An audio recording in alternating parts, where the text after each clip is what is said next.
जग जानी।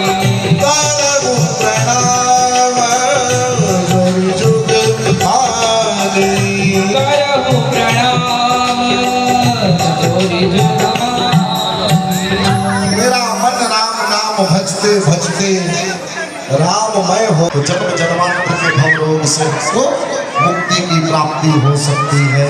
लेकिन लगना चाहिए इस अदा से बैठो कि हम इस कथा के अंदर भीग जाए।